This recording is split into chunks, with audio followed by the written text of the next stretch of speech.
नमस्कार साथियों, आप सभी का study with Pawan coaching 4.0 YouTube channel पर स्वागत है। आज हम भारतीय संविधान के भाग 5 को देखेंगे। इसमें राष्ट्रपति के बारे में आज हम पढ़ेंगे। और कल के सेशन में हम आपको नागरिकता बताए थे और आप समझे होंगे नागरिकता के बारे में जो भी चीज़ें बताए थे, और अनुच्छेद ये 5 से 11 के बीच थे। तो इन सभी चीज़ों को हम कल आपको बता दिए थे। और आप जो है हिस्ट्री का सामाजिक एवं धार्मिक सुधार आंदोलन वो भी बता दिए हैं, एवं ज्योग्राफी का भारत की स्थिति एवं विस्तार या भारत के एक परिचय नामक चैप्टर को वो भी खत्म कर दिया है। तो आप उनको देख लें, प्ले लिस्ट में है।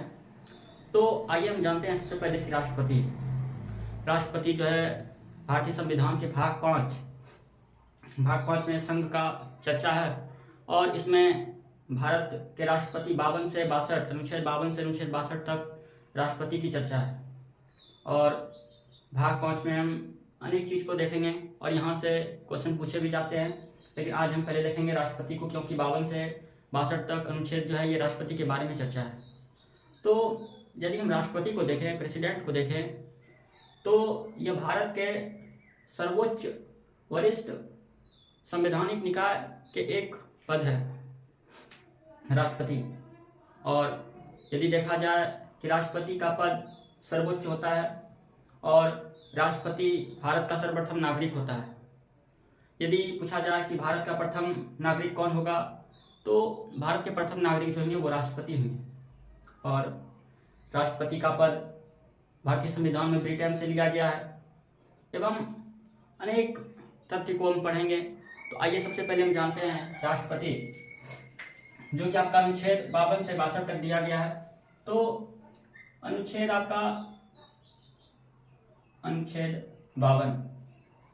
52 को यदि हम देखें तो अनुच्छेद 52 का कहना है कि भारत का राष्ट्रपति, यहाँ पे भारत के राष्ट्रपति की चर्चा है, भारत का राष्ट्रपति का चर्चा है।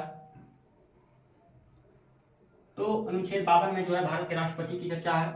और यदि देखा जाए कि राष्ट्रपति का पद, तो ये पद जो है ब्रिटेन से लिया गया है। राष्ट्रपति का पद जो है आपका ब्रिटेन से लिया गया है। और आपका अनुच्छेद 53, यहाँ पे बहुत इंपॉर्टेंट ये है आर्टिकल, आप लोग याद रखेंगे। अनुच्छेद 53 का कहना है कार्यपालिका, अनुच्छेद 53 में कार्यपालिका का चर्चा है। और यदि कार्यपालिका को देखा जाए तो यहाँ पे राष्ट्रपति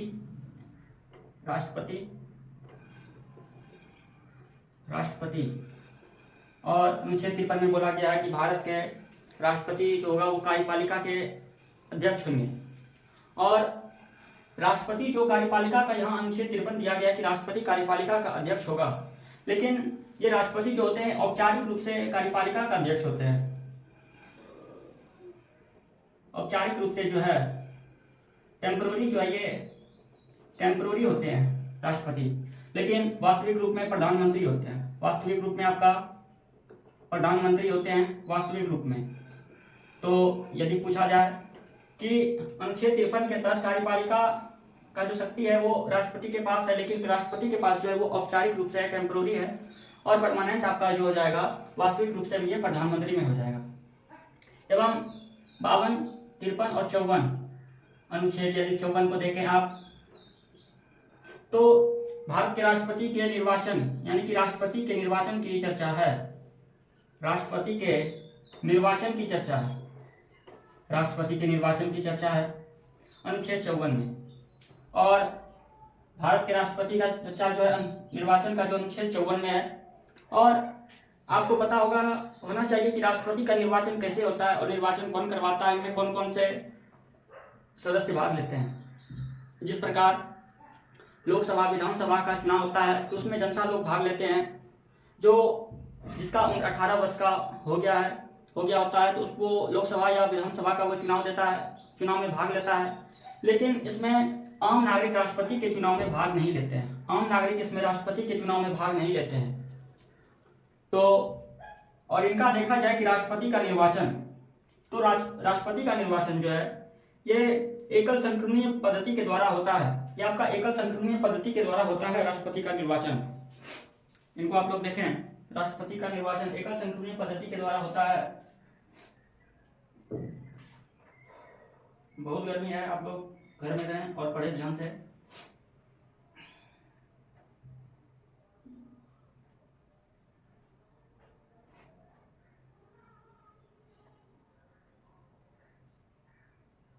आप लोग देख लिए इसको।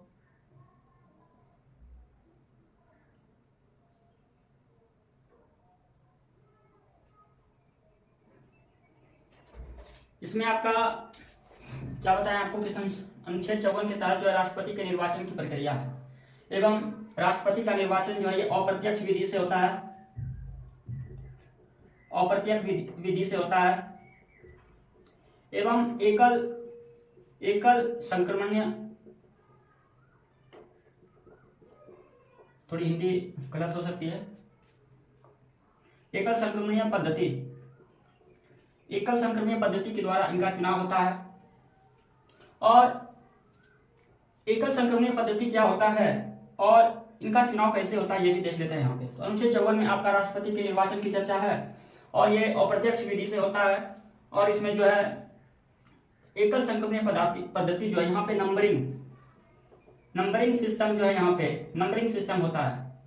जिस प्रकार हम किसी लोकसभा में या विधानसभा में वोट देते हैं तो कोई एक उम्मीदवार को चुनते हैं, कोई हो विधानसभा हो या लोकसभा का चुनाव हो, कोई एक उम्मीदवार को चुनते हैं। लेकिन एकल संक्रमणीय पद्धति में क्या है, आपका नंबरिंग सिस्टम एकल संक्रमणीय पद्धति के अनुसार यहाँ पे आपका कोई उम्मीदवार ए है और कोई उम्मीदवार यहाँ पे बी है, कोई सी है और कोई ये डी है। तो यहाँ पे 4 उम्मीदवार भारत के राष्ट्रपति के लिए यहाँ पे निर्वाचित हुए हैं। और यहाँ पे आपका नंबरिंग के अनुसार यदि कोई व्यक्ति यहाँ पे आपका एक नंबर इसको दे देता है, एक उम्मीदवार को, और 3 नंबर बी को दे देता है और 4 नंबर सी को दे देता है और डी नंबर जो है आपका 2 दे देता है आप इसको, इस तरीके से आपका किया जाता है। एवं अन्य जो देखें तो यहाँ पे 4 दे दिया, फिर यहाँ पे 2 दे दिया, यहाँ पे आपका 3 दे दिया, यहाँ पे आपका 1 दे दिया। तो इस अनुसार जो है आपका एकल संक्रमण पद्धति के द्वारा चुनाव होता है। जिसको प्रथम स्थान मिलता है यहाँ पे जिसको प्रथम स्थान मिलता है वो निर्वाचित घोषित होता है, भारत के राष्ट्रपति निर्वाचित घोषित हो जाते हैं। तो आप समझने की कोशिश कीजिएगा कि एकल संक्रमणीय पद्धति क्या होते हैं और उनके चुनाव कैसे होते हैं। इसमें नंबरिंग सिस्टम रहता है, प्रथम स्थान आपको देना रहता है, प्रथम स्थान जिनके भी रहते हैं वो निर्वाचित घोषित हो जाते हैं। एवं इनको देखा जाए तो आप लोग इनको नोट डाउन करें, थोड़ा सा गर्मी बहुत है, आप लोग इसको नोट डाउन करें।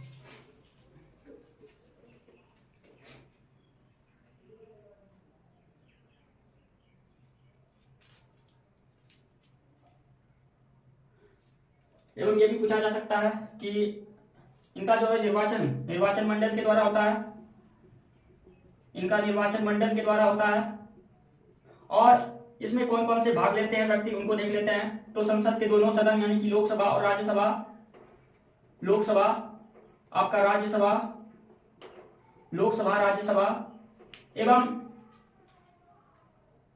विधानसभा के निर्वाचित जो भी हैं वो लेते हैं। संसद के दोनों निर्वाचित सदस्य, लोकसभा राज्यसभा हो गया आपका, उसके बाद संसद का निर्वाचित सदस्य हो गया, राज्य विधानसभाओं के निर्वाचित सदस्य। तो यहां पे आप लिख लेंगे राज्य विधानसभाओं के निर्वाचित सदस्य, राज्य विधानसभाओं के निर्वाचित सदस्य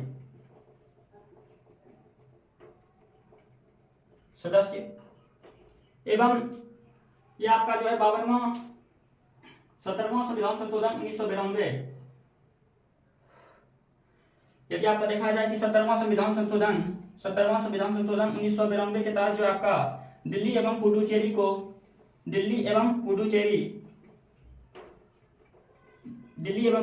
के विधानसभाओं को भी जो है यहाँ पे सम्मिलित किया गया है, निर्वाचित सदस्य को भी जो है शामिल किया गया है।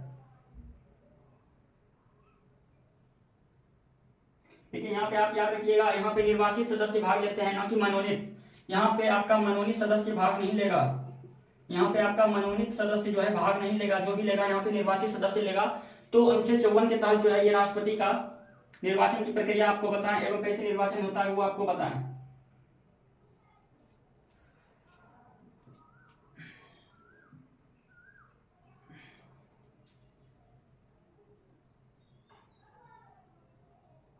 एवं अनुच्छेद 54 हो गया आपका। और अनुच्छेद यदि 55 को देखें, अनुच्छेद 55, यहाँ पे राष्ट्रपति के निर्वाचन की रीतियां हैं। यहाँ पे आपका निर्वाचन की रीति के बारे में बोला गया। निर्वाचन का रीति, गर्मी बहुत है, आप लोग लिखे जल्दी से नोट डाउन करें। निर्वाचन की रीति,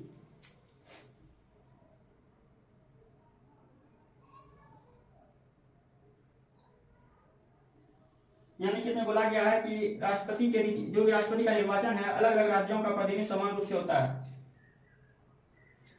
इसमें राष्ट्रपति के अलग अलग जो प्रतिनिधित्व है समान रूप से होता है। एवं अनुच्छेद 55 है। अनुच्छेद 56 को देखते हैं। अनुच्छेद 56, अनुच्छेद आपका 56,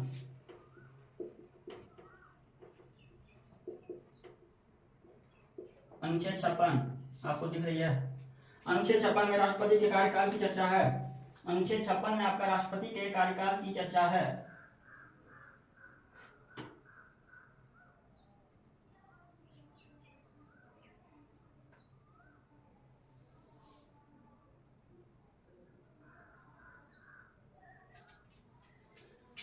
यहाँ पे दिख रहा है आपको अनुच्छेद 56 में। अनुच्छेद 56 में आपका जो है राष्ट्रपति के कार्यकाल, राष्ट्रपति के कार्यकाल यानी कि टेन्योर की चर्चा है। राष्ट्रपति के कार्यकाल की चर्चा जो है अनुच्छेद 56 में है। और आपको पता होना चाहिए कि राष्ट्रपति का कार्यकाल जो होता है वो 5 वर्ष का होता है। वो 5 वर्ष का होता है राष्ट्रपति का कार्यकाल। तो राष्ट्रपति का कार्यकाल जो होता है आपका 5 वर्ष का होता है। एवं यदि देखा जाए अन्य रूप से,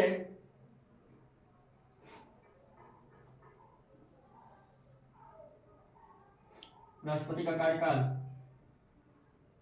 एवं राष्ट्रपति का 5 वर्ष का होता है।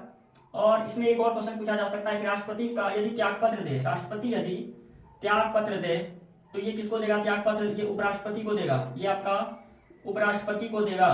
और राष्ट्रपति यदि चाहे अपना त्याग पत्र देने के लिए ये उपराष्ट्रपति को त्याग पत्र देगा। ये आपका उपराष्ट्रपति को देगा।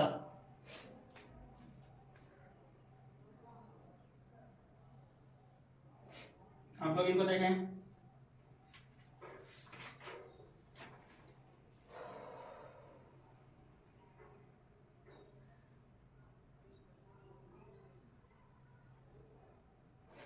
नोट डाउन कर लिए। और अनुच्छेद आपका 57 है। अनुच्छेद आपका 57, यहाँ पे आपका एक ही राष्ट्रपति का जो है दोबारा निर्वाचन दिया गया है। दोबारा निर्वाचन, यहाँ पे आपका दोबारा निर्वाचन की बात की गई है 57 में। एवं अनुच्छेद 58, अनुच्छेद आपका 58, आप लोग इनको यदि आपको दिख रहा होगा तो आप लोग नोट डाउन करें। तो अनुच्छेद 58 जो है राष्ट्रपति के प्रति आर्यता की बात करता है, यानी कि योग्यता की बात करता है। राष्ट्रपति के प्रति आर्यता, यानी कि आप देख सकते हैं कि राष्ट्रपति अनुच्छेद 58 के तहत जो राष्ट्रपति के पद की आर्यता या योग्यता आप बोल सकते हैं। ये योग्यता के बारे में बोला गया आपका योग्यता। तो राष्ट्रपति बनने के लिए क्या योग्यता होना चाहिए? राष्ट्रपति बनने के लिए क्या योग्यता होना चाहिए? तो इनका जो है न्यूनतम जो है 35 वर्ष उम्र होना चाहिए, 35 उम्र होना चाहिए। एवं ये भारत के नागरिक हो, भारत के नागरिक हो,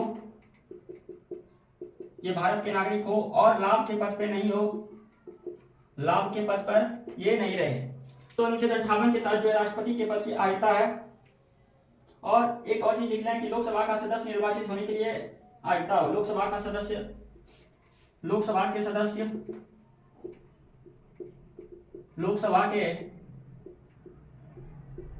सदस्य की आयता हो, लोकसभा के सदस्य की आयता हो,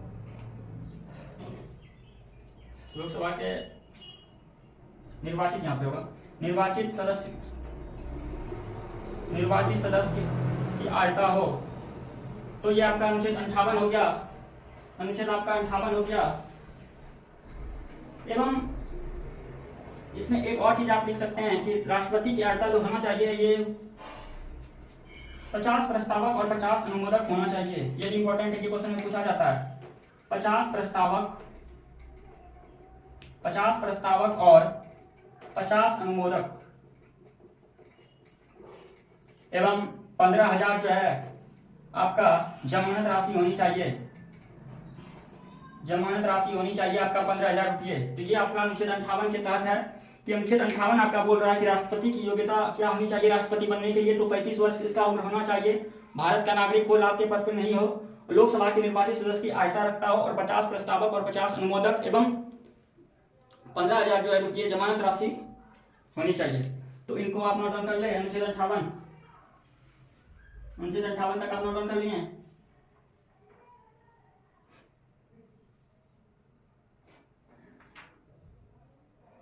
देख लिया आप 58 तक। 59 की ओर चलेंगे।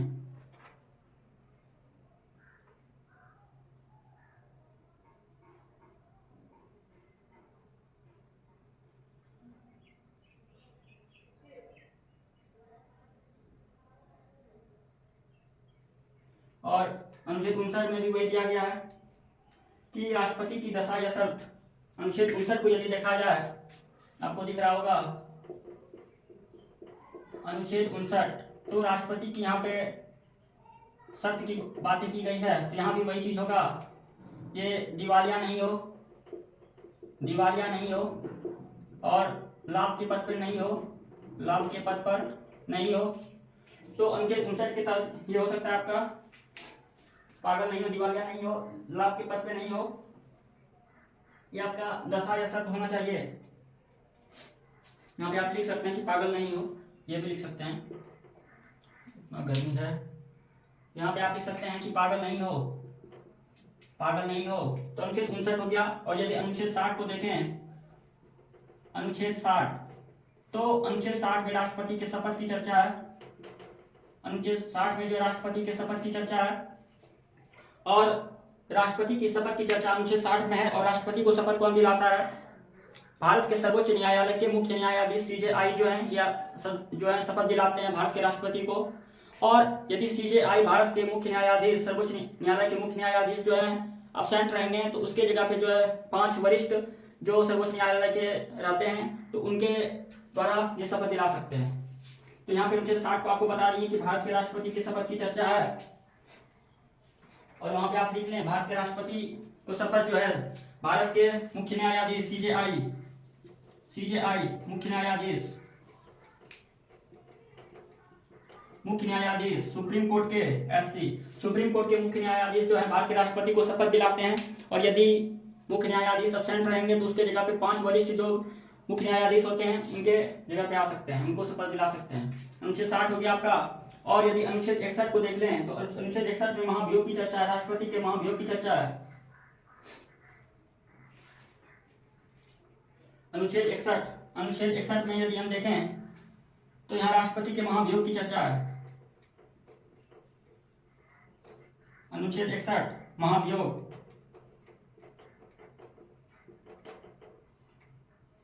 अनुच्छेद 61 में भारत के राष्ट्रपति का जो है महाभियोग की चर्चा है।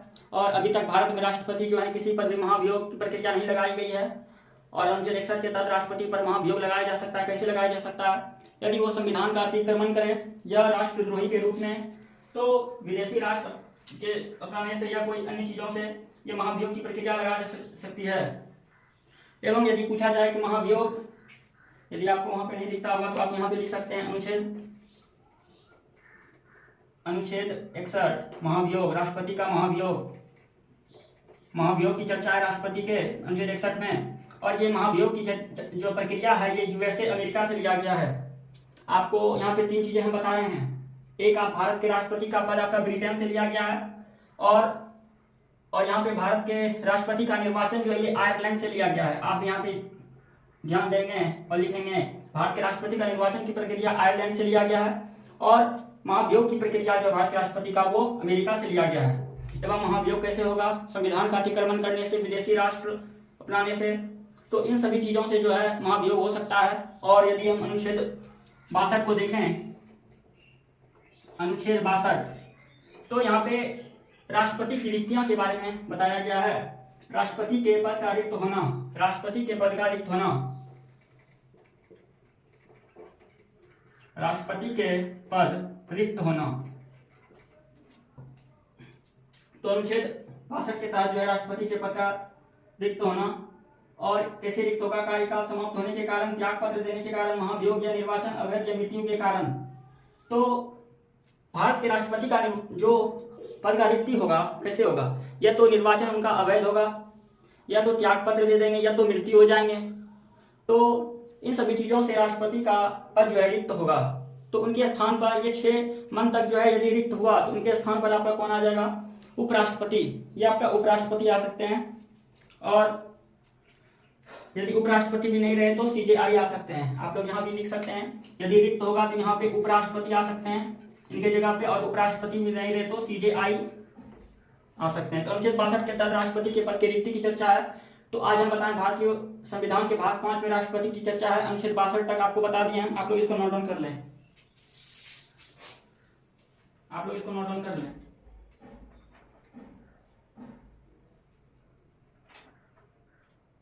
और एक और चीज आप लिख सकते हैं, अनुच्छेद 72, यदि 62 तक ही दिया हुआ है लेकिन आप अनुच्छेद 72 को भी नोट डाउन कर लेंगे कि अनुच्छेद 72 में जो है राष्ट्रपति के क्षमादान की चर्चा है। क्षमादान की चर्चा है राष्ट्रपति के अनुच्छेद 72 में आपका राष्ट्रपति के क्षमादान की चर्चा है। ये क्षमा कर सकते हैं, कोई अपराध हो या कोई दंडनीय अपराध किया हो तो उनका जो है एक समय का निर्धारण जो है कम कर सकते हैं, उम्र कैद को कम कर सकते हैं। तो क्षमादान के बारे में अनुच्छेद 72 को दिया गया, अनुच्छेद 72। तो इन सभी चीजों को आप देख लिए, नोट डाउन कर लें आप लोग। सैन्य शक्ति भी राष्ट्रपति के पास ही होता है, हाँ आप उसको नोट डाउन करें। सैन्य शक्ति भी जो होता है राष्ट्रपति के पास ही होता है। भारत के सर्वोच्च पद है, भारत के संविधान के सर्वोच्च पद है जो राष्ट्रपति का पद ही है। और भारत जो है राष्ट्रपति जो होते हैं वो भारत के सर्वप्रथम नागरिक होते हैं। और इन सभी चीजों को आपको बताएं तो इनको नोट डाउन कर लेंगे। और आप यदि पीडीएफ इसका चाहते हैं तो हमारे टेलीग्राम ग्रुप में डिस्क्रिप्शन में दिया गया है, आप ज्वाइन हो जाएंगे, आपको पीडीएफ मिल जाएगी। तो आशा करते हैं आज का क्लास आपको समझ में आ गया होगा। तो आज के लिए इतना ही, मिलते हैं आप लोगों के बीच कल। जय हिंद, जय भारत।